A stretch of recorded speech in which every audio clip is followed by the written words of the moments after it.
¿Te interesa la justicia ambiental y la ciencia? Este es tu espacio.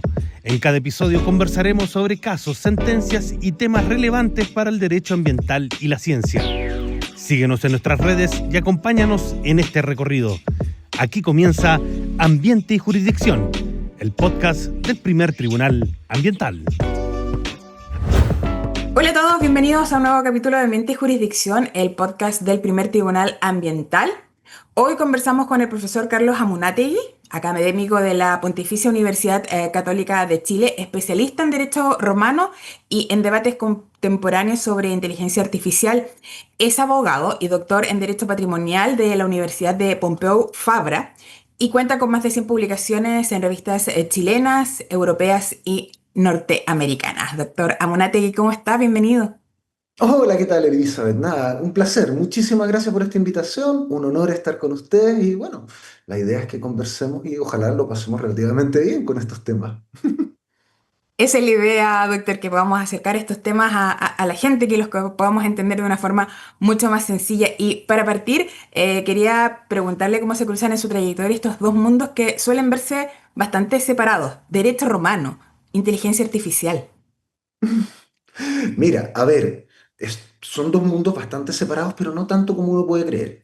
A ver, todo parte porque desde pequeño siempre me interesaron las computadoras y la informática y todo esto, sí. Fue una de las cosas que me interesaban. De hecho, recuerdo por allá por el 81, 82, aprender a programar con mi primo, usando un Timex Sinclair, que eran unos computadores de la época que tienen menos memoria que un reloj. Y bueno, lo pasábamos muy bien. Lo que pasa es que toda esta vertiente más computina mía la fui dejando y se me quedó un poco en el tintero con los años. Hasta, bueno, cuando empecé mi doctorado, de hecho mi director de tesis, Juan Miquel, que era un romanista, también estaba interesado en estos temas. Era muy raro. O sea, digamos de que estábamos los dos locos para el mismo lado. Así que funcionaba bien. Él programaba, él le interesaba la lógica, la lógica de primer orden, la inteligencia artificial. Incluso en esa época tomamos algún título del digesto, en particular uno sobre la reivindicatoria, y lo tradujimos a código, a ver si funcionaba. Cosas que hacíamos. Entonces, siempre estuvo. Lo que pasa es que, claro, después había estado, digamos, había quedado más en segundo plano con otras preocupaciones, propiamente la investigación del derecho romano o el derecho comparado. Pero hará unos 6 7 años atrás, de repente, claro, me di cuenta que había cambiado mucho la inteligencia artificial desde la época en que yo la había visto por primera vez. Y bueno, decidí meterme a investigar. ¿Cómo se conjugan? La inteligencia artificial es un área donde hay muchos vacíos, básicamente es un área no regulada o sin regulación vigente actualmente. Incluso aunque hayan cosas como el Reglamento Europeo de Inteligencia Artificial y cosas así, incluso con todo eso, hay muchas áreas que están en blanco. ¿Y qué tienes que hacer cuando tienes un área en blanco? Pues mira, recurre a los principios generales de la legislación, al derecho, a los principios generales del derecho, y eso siempre te llevará de vuelta al derecho romano. Y así fue como empecé a buscar soluciones desde el derecho romano, mirando la inteligencia artificial. Y en ese contexto, doctor, ¿qué puede enseñarle el pensamiento jurídico clásico a los debates actuales que hay sobre inteligencia artificial? Pues muchísimo, muchísimo. ¿Por qué? Porque los debates nunca son realmente nuevos. Siempre los debates reemergen. Y hay muchas cosas en nuestro pasado que en realidad pueden resultarnos útiles para pensar en el futuro. Por ejemplo, hoy día está una de las cosas que está en su peak, hoy día que están en la cresta de la ola, podríamos decir, es la inteligencia artificial agéntica.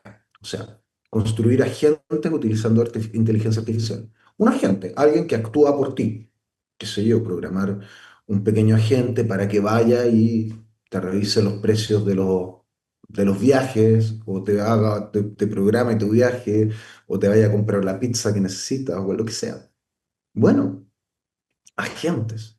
Normalmente la regulación que tenemos no da para cubrir los actos de esos agentes. ¿Por qué? Porque en principio se parecen a los mandatarios, pero los mandatarios tienen que ser personas. y las inteligencias artificiales son cosas. ¿Tenemos alguna regulación sobre cosas que actúen en tu favor? Pues mira, hay toda una detallada regulación romana sobre los esclavos. No te voy a decir que tú llegues, tomes la regulación de los esclavos y la apliques a la inteligencia artificial, pero mira los casos, mira las situaciones y vas a encontrar que muchas de las situaciones responden a problemas actuales. ¿Qué pasa si la IA yerra? ¿Qué pasa si existe algún error? ¿Qué pasa si se puede transmitir el dolo desde tu agente artificial hacia ti o a la inversa? ¿Hasta dónde, cuándo te obliga el acto de una cosa? Todo ese tipo de preguntas no están resueltas en nuestro derecho, pero las puedes intentar resolver utilizando viejos principios de paradigmas romanos. Ahora, ¿cuál es la gracia de estos principios? No es que los romanos hayan sido superdotados o hayan pensado mejor el derecho que nadie, no. La verdad es que eran personas y de hecho eran bastante mala personas. Recuerda que se entretenían matando gente, o sea, era el deporte. Pero la gracia es que los preceptos romanos recibieron la atención de las personas más inteligentes durante 1000 años. Hay 1000 años de personas inteligentes, desde que se reciben los textos romanos en Occidente hasta nosotros, pensando sobre estas ideas.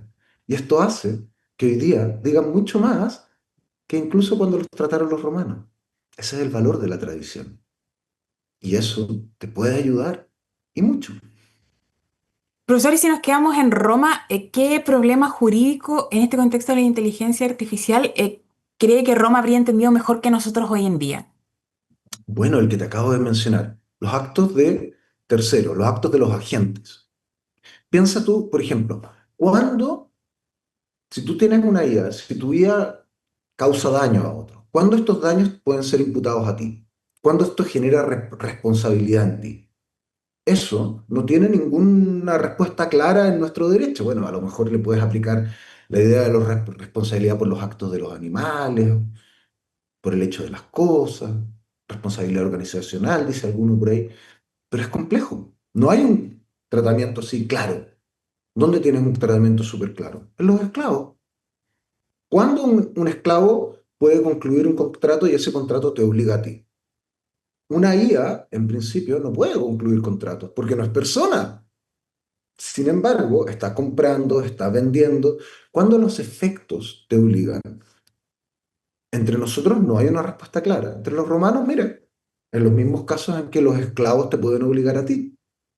En ese tipo de casos es muy fácil aplicarla. De hecho, mirar los casos romanos y encontrar inmediatamente los casos problemáticos para nosotros. Profesor, y considerando justamente que no, todavía no hay nada establecido, no hay claridad total con respecto a la inteligencia artificial, ¿qué sesgo común detecta ustedes cuando los juristas hablan de inteligencia artificial sin entender con total claridad quizás hasta el momento cómo funciona? Ese es el gran problema, es el gran problema. La única manera de poder hablar en derecho es entender las cosas sobre las cuales estás hablando. Y eso es una cosa, eso es un problema bastante común. Muchas veces sucede que, por ejemplo, el propio jurista que está postulando algo no está entendiendo en realidad cómo funciona el sistema. Y esto hace que las regulaciones de repente o las ideas de solución sean pésimas. Un caso súper claro, el Reglamento Europeo de Inteligencia Artificial. Esa cosa es un horror, nomás, está pésimamente hecho. ¿Por qué? Porque los administrativistas que se pusieron a redactarlo en realidad no entendían cómo funcionaba. Y en realidad no entendían lo que estaba pasando en el momento mismo en que estaba siendo promulgado el reglamento. Tienen todas unas categorías de inteligencia artificial de alto riesgo, o sea, de riesgo inaceptable, alto riesgo, bajo riesgo, sin riesgo aparente, que sencillamente no son útiles hoy día. Lamentablemente, esto es un problema grande. Mi consejo para cualquier jurista que quiera entrar en el tema es, primero trata de entender cómo funciona. No vas a ver, no vamos a ser ingenieros, somos abogados, pero entender más o menos en líneas gruesas cómo funciona no es tan difícil. Doctor, usted suele moverse entre visiones romanistas centradas en categorías, persona, cosa, acción. ¿Por qué esas categorías siguen siendo útiles cuando discutemos estos sistemas algorítmicos? ¿Por qué? Bueno, de hecho, esa es una gran pregunta. ¿Por qué siguen siendo útiles? La primera pregunta es, ¿siguen siendo útiles? Algo como una IA, por ejemplo, que está justamente entre dos categorías. Es una cosa, pero actúa en derecho. O sea, se comporta como si fuese una persona, pero es una cosa. ¿Hasta qué punto nos sirven esas categorías tradicionales? El punto es que para poder criticar las categorías tradicionales hay que conocerlas y entenderlas. Porque nosotros las recibimos como categorías lógicas estancas, pero en realidad, cuando fueron formuladas, eran ideas, maneras de sistematizar, y pueden haber otras. Esta idea de personas, cosas, acciones, por ejemplo, es la típica categorización del jurista Gallo, que, entre paréntesis, yo creo que era una mujer. Yo creo que Gallo probablemente era Gaya. Bueno, esto es una tesis defendida por varios juristas importantes. No todos la comparten, es minoritaria, pero yo estoy casi. Bueno, Gallo realiza esta categorización. ¿Para qué? Para pasar la materia, porque él era ante todo un profesor, o tal vez profesora de derecho, pero ante todo profesor. Y su fin era exponer la materia. ¿Nos sirve todavía para aproximarnos y entender el derecho? ¿Quién? ¿Qué? ¿Cómo? Por supuesto. Pero no hay que absolutizarlas. Son categorías que nos sirven para pensar. No tenemos que lograr, no tenemos que hacer que nuestro pensamiento dependa de categorías, creo. Doctora Monategui le quiere llevar a su libro Arcana Technica, el derecho y la inteligencia artificial, donde usted aborda problemas jurídicos visibles de la inteligencia artificial. Si tuviera que explicarlo en simple, ¿qué distingue a un sistema automatizado de uno inteligente en términos jurídicos? Buena pregunta. Sistemas automatizados hay muchos. Un sistema automatizado básicamente es un sistema que es capaz de reaccionar cuando recibe un feedback. Realiza una acción y es capaz de reaccionar con un feedback. O sea, hay montones de sistemas automatizados. Por ejemplo, cuando tiras de la cadena en el baño, el agua baja, después se tapa y empieza a subir hasta que encuentra un feedback en el flotador. Es un sistema automatizado, es automático, no tienes que hacer nada. Hay un sistema que le otorga un feedback y hace que el sistema haga algo. Hay muchos sistemas automatizados. La diferencia, un sistema inteligente va un paso más allá. No es solamente que reciba un feedback, sino que además sería probablemente capaz de diseñar una nueva respuesta que requeriría un nuevo feedback. Va como un paso más allá. No es solamente que recibe información de vuelta y acciona, sino que recibe información, la envía y reacciona a la nueva información que le llega. En el fondo, los sistemas inteligentes son sistemas de tratamiento de información. Suena un poco raro, lo sé, suena un poco abstracto, pero si quieres, nosotros somos inteligentes porque nos adaptamos a la información que nos otorga el medio ambiente. Estoy utilizando una definición súper amplia de inteligencia, porque si lo piensas así, casi cualquier sistema biológico es inteligente. Y en cierto sentido podríamos decir que sí. Ahora, cuando se habla de inteligencia artificial general, se está hablando de algo muy distinto. Se está hablando de algo que es capaz de comportarse como un ser humano con toda nuestra amplia variedad de experiencias. Eso está en construcción. Todavía no lo tenemos. Y en esta construcción de lo que es el mundo de la inteligencia artificial, que recién estamos comenzando, estamos descubriendo, explorando, ¿cuál considera usted que es el error más frecuente? ¿Sobre regular la herramienta o subregular el uso? Yo diría que ambos. O sea, a ver, hoy día, por ejemplo, porque siempre es una mala idea regular la tecnología como tal, salvo que sea una tecnología que tiene un solo uso. Por ejemplo, las armas de fuego sirven para básicamente matar cosas. Por lo tanto, como tienen un solo uso, Una sola aplicación, regularlas, la tecnología en sí, parece muy razonable. Ahora, tecnologías amplias, como por ejemplo los martillos sirven para muchas cosas. Eh, Regular el martillo, darle un estatuto jurídico al martillo, es siempre una pésima idea, porque lo mismo te puede servir para clavar clavos, para cascar nueces o para atacar a tu enemigo y matarlo, no sé. En este sentido, siempre es mejor regular usos. Ahora, ¿cuál es el problema de esto? Generalmente, lo que nos encontramos es que se intenta regular la tecnología y se la sobreregula de una manera que ya no tiene mucho sentido y se olvidan al mismo tiempo que en realidad lo que nos interesa son los usos. Yo creo que ambos defectos son comunes. Normalmente tenemos tecnologías sobrereguladas y usos subregulados. ¿Y cómo se llega al equilibrio en este Mm, proceso de explorar la inteligencia artificial, de su uso, de los beneficios, pero que también, como usted lo ha señalado en esta entrevista, igual hay algunos riesgos, hay mucho que analizar, hay mucho que delinear, poner límites. Entonces, ¿cómo llegamos a ese equilibrio? Bueno, lo primero hay que entender la tecnología, porque si entendemos para qué sirve y para qué no sirve, cuáles son los potenciales reales y cuáles son los riesgos reales. Primero hay que entenderla.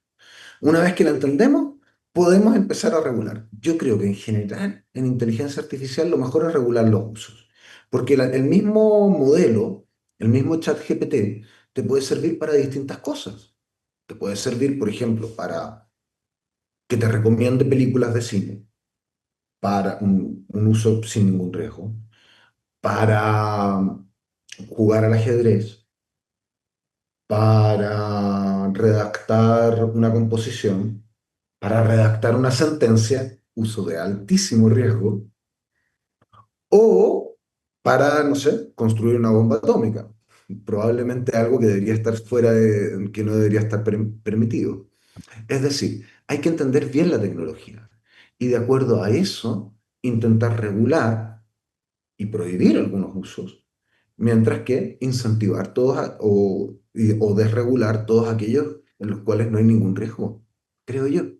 Profesora Monategui, ¿y qué cambio introducen los modelos generativos en la forma de pensar riesgo, responsabilidad, prueba? ¡Buf! Los modelos generativos introducen un montón de cambios. A ver, o sea, de partida, la existencia, a ver, hasta digamos el 2020, 2021 aparece GPT-3, ChatGPT-3. Hasta esa época, generalmente se pensaba que la creatividad iba a ser el último reducto del ser humano, que la creatividad no era automatizable. Y lo que demostraron es que sí, muy automatizable. Tú puedes básicamente automatizar un montón de procesos creativos, automatizar la composición de textos, automatizar la creación de imágenes, automatizar la creación de vídeos. Esto es por lo pronto, un terremoto para muchas áreas creativas. Esto es un terremoto para periodistas, para ilustradores, para fotógrafos, para cineastas, o sea, para modelos, para un montón de gente. Esto es complejo. En segundo lugar, claro, los riesgos se disparan. Hay cosas que realmente, a ver, nosotros desde, digamos, las tecnologías de reproducción analógica del siglo XIX, como por ejemplo la fotografía, eh, los discos la reproducción fonográfica, desde que se inventan estas cosas, la imagen y el sonido para nosotros son marcadores de realidad. ¿Cómo sabes que esto fue así? Porque aquí hay una fotografía, aquí hay una filmación. Bueno, esto deja de ser cierto. Hoy día la fotografía va a tener el mismo valor que una pintura. No tiene por qué ser real. Y esto va a crear, por ejemplo, un riesgo epistemológico. Epistemológico suena muy rimbombante. Un riesgo de saber lo que es verdad. No vamos a saber lo que es verdad. Y eso va a hacer que debamos recurrir a algo bastante viejo, a la autoridad. ¿Cómo sabemos que esto es real y no una invención de la IA? Mira, porque lo publica el New York Times. Es un argumento de autoridad. ¿Cómo sabes que esta imagen es real? Mira, porque la publica, no sé, cualquier medio, un medio autorizado, un medio que uno le da credibilidad. El punto, por ejemplo, las bibliotecas, las universidades, los medios, tienen que empezar a pensar de que parte de su nueva labor va a ser una labor de garantes de autoridad. Una biblioteca, de alguna manera, va a garantizar la autenticidad de los textos. No solamente es que vaya a conservar los textos y hacerlos disponibles, que es lo que hacían tradicionalmente, sino que va a garantizar su autenticidad y veracidad. Una, un medio de prensa va a garantizar que hay un método y una verificación rigurosa detrás de lo que publica. Esto, en el fondo, nos va a mover desde una época de la imagen a una época de autoridad. Tiene sus riesgos, tiene sus contras. Profesora Monategui, y llevando esto ya al plano ambiental, que es donde nosotros estamos instalados como tribunal. La inteligencia artificial aplicada a la litigación ambiental y a esta fusión jurisdiccional. Hoy hay teledetección, sensores, modelaciones, analítica. ¿En qué momentos del ciclo del conflicto ambiental la inteligencia artificial aporta más valor? ¿La detección, la atribución, la predicción, fiscalización, reparación? ¿En qué punto? Oh, qué buena pregunta. Y qué difícil tu pregunta, además. Probablemente esta es una pregunta que tú vas a tener una mejor respuesta que yo. Pero mira, echando los dados y jugándomela un poco, yo creo que en el momento, en el punto de la recolección y predicción. ¿Por qué? Porque los modelos de inteligencia artificial son básicamente máquinas de predicción. Lo que hacen es tomar un set de datos en los cuales parecidos a los cuales han sido entrenados, y en base a esos datos hacer una apuesta, hacer una predicción. De hecho, todas funcionan con estadísticas bayesianas. Y las estadísticas bayesianas, la probabilidad bayesiana fue inventada para entender los casinos, entre otras cosas. Así que bueno, hacen una predicción. Y esta predicción de alguna manera es una apuesta de futuro. Claro, un modelo de IA probablemente sería muy útil para evaluar los posibles riesgos de X situación, de X contaminantes en el ambiente. Te permite modelar mucho más allá de lo que se podía modelar hasta ahora. Ahora, el problema con modelar es que los sistemas complejos son un tanto impredecibles, pero a lo menos la modelación te ayuda. Yo creo que en esa etapa es donde más valor va a aportar. Va a aportar valor ya, creo que el proceso de entender que la IA llegó se va a quedar y hay que aprender a convivir con ello. En Mm. tribunales se va a ver mucho. Entonces, aquí es donde uno se puede preguntar si una parte ofrece evidencia producida o analizada por IA, ¿cuál debería, según su consideración, ser el checklist mínimo para ser analizada o considerada en un tribunal? Oh, qué buena tu pregunta. A ver, mira, yo considero, primero que nada, hay una cuestión, hay un deber de transparencia. Si tú estás usando IA y quieres presentar algo compuesto con IA, primero que nada tienes que señalarlo, si no estás engañando al tribunal. Esto estaba producido utilizando IA. Tendrías que señalar el modelo que usaste, qué sé yo, GPT 5.2, Grok 4.2, lo que sea. ¿Qué modelo estás usando? Primero. Segundo, sería útil que acompañase sus interacciones. O sea, cuando tú interactúas con la IA, siempre queda un registro de lo que estás haciendo. Ese registro de interacciones debiese poder ser solicitado por el juez, idealmente acompañado espontáneamente por la parte. Mira, yo te presento este análisis realizado con IA. Para que puedas verificar lo que he hecho, toma, aquí están mis interacciones. Esto de guardar las interacciones y acompañarlas, yo creo que es una costumbre sana y es una costumbre que debería empezar a instaurarse. Hace muy poco estamos trabajando en la Universidad Católica sobre una guía ética para el uso de IA por parte de alumnos. Y esta es una de las cosas que nosotros exigimos. Si se va a utilizar IA, primero indique qué está usando y segundo, guarde las interacciones para que las interacciones puedan ser consultadas. Eso yo creo que es importante. Doctora Monategui, y ya con una visión de futuro, de aquí a 5 años, por ejemplo, ¿dónde usted considera que se va a observar el mayor salto en justicia ambiental por IA? No sé, en mejor evidencia, mejor fiscalización, diseño regulatorio. ¿Cómo lo ve usted?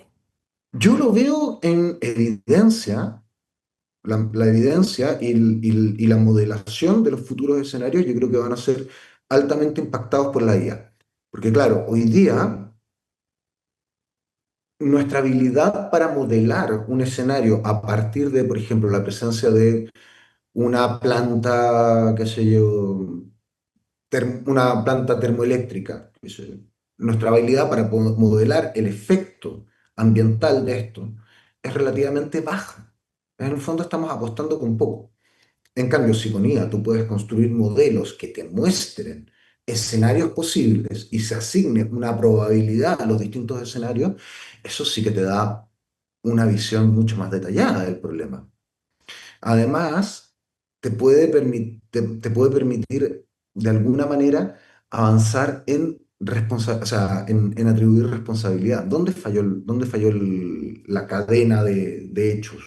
¿Dónde falló la cadena de responsabilidad, la cadena de actos que debieron haber sido tomados? Creo que por ahí va la cosa. Podría estar equivocado. Pero estamos viendo cómo apoya la labor jurisdiccional. Ahora crucemos a la otra vereda. ¿Qué tareas considera usted que no deberían delegarse nunca en el Bueno, ámbito jurisdiccional a la inteligencia artificial?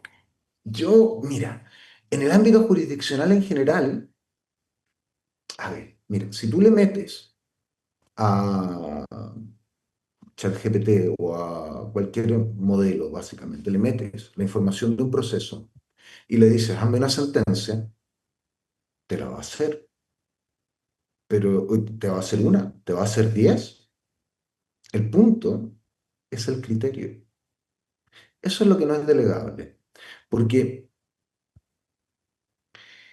la IA no tiene criterio, alguno. Además, bueno, alucina, inventa, es floja, de hecho, son muy perezosas las IAs. De repente te hacen creer que están haciendo todo el trabajo y no lo están haciendo. Ojo, no hay que confiar en ellas demasiado, no hay que confiarse. Nunca hay que abandonarse al trabajo de la IA, porque si te abandonas y no chequeas lo que está haciendo, probablemente tengas un problema. Omita información importante, inventa información. Tú le puedes decir, resúmeme este caso, ¿ya? Que puede ser muy bien para los considerandos de hecho, muy bien, pero si no verificas que lo esté haciendo bien, es probable que te invente cosas. Entonces, primero que nada, no hay que dejarla sola, hay que verificar todo lo que hace.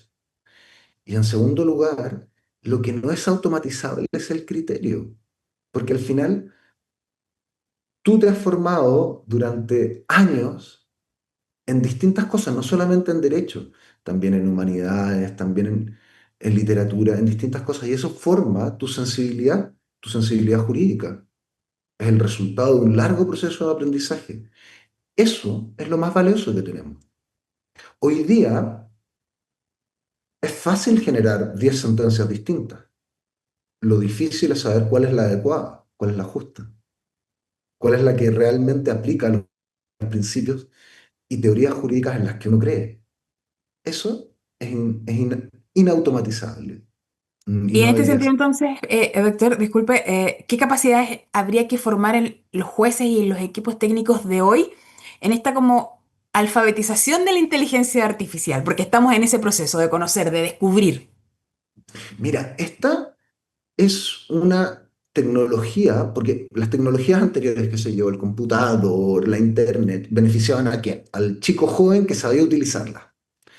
Esto no requiere mucha destreza, así que ¿a quién beneficia?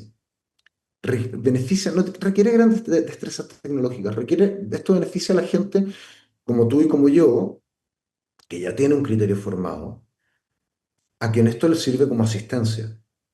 Lo que es indispensable es formar criterio, volver a las teorías generales, volver al conocimiento general.